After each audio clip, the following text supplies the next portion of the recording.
தற்போதைய அண்மை செய்தியை பார்க்கிறோம். பல்வேறு கோரிக்கைகளை முன்வைத்து தலைநகர் டெல்லியில் விவசாயிகள் போராடுவதற்காக வந்து கொண்டிருக்கக்கூடிய நிலையில் விவசாயிகளை திறந்தவெளி மைதானத்தில் சிறை வைக்க அனுமதி கோரப்பட்டிருந்தது. இந்நிலையில் தற்போது மத்திய அரசின் கோரிக்கையை டெல்லி அரசு நிராகரித்திருக்கிறது. கூடுதல் விவரங்களோடு இணைகிறார் சிறப்பு செய்தியாளர் முகிலன்.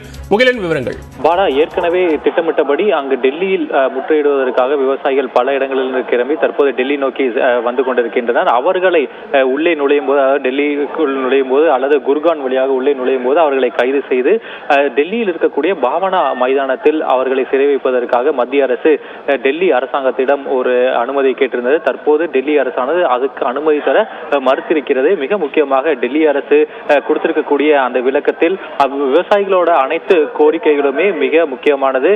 அதே போல அனைத்து குடிமகன்களுக்கும் போராட்டத்தில் ஆர்ப்பாட்டத்திலும் ஈடுபடுவதற்கான அனைத்து உரிமைகளும் இருப்பதாக கூறி தற்போது அவர்களுக்கு மத்திய அரசு கேட்ட அந்த அனுமதியை மறுத்துள்ளது.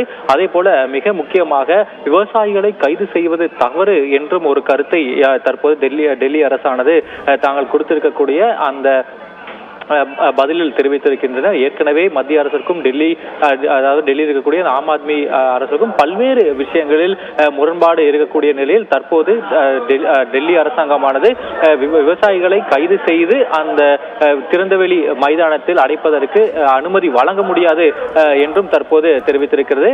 அதே போல நாம் காலையிலிருந்து நம் செய்திகளை பார்த்து வருகிறோம்.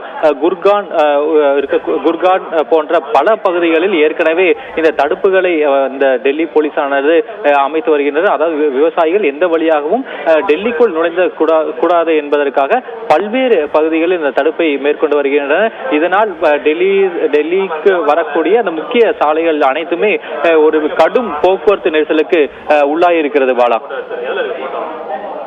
நன்றி முகிலன், விரிவான விவரங்களுக்கு.